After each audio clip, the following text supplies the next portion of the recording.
Pemirsa, Gubernur Aceh Irwandi Yusuf melantik Bupati Aceh Tengah periode 2017-2022 yang merupakan pasangan pemenang pemilu kada serentak pada Februari 2017 lalu.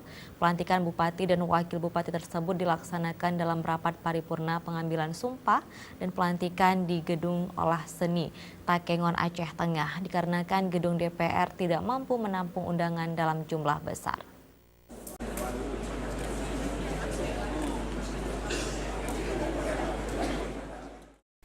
Bupati Aceh Tengah terpilih pada Pilkada serentak 15 Februari 2017 lalu, Sabela Abu Bakar dan Firdaus dilantik oleh Gubernur Aceh Irwandi Yusuf di Gedung Olah Seni Takengon.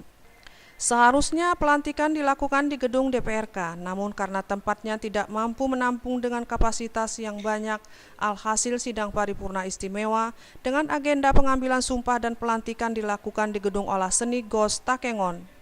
Pada acara tersebut dihadiri sejumlah anggota DPR RI, anggota DPRA, bupati dari 3 kabupaten, yaitu Bener Meriah, Gayo Lues, dan Aceh Tenggara, serta ribuan masyarakat yang menyaksikan melalui monitor di luar gedung.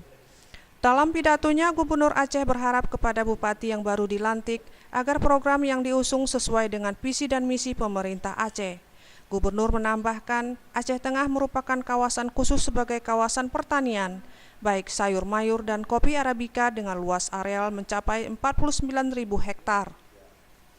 Dan tidak hanya kopi, Aceh Tengah juga dapat dikembangkan melalui aspek wisata alam Danau Lutawar dengan Taman Nasional Gunung Loser agar terus memelihara lingkungan, sehingga jauh dari bencana longsor dan banjir bandang.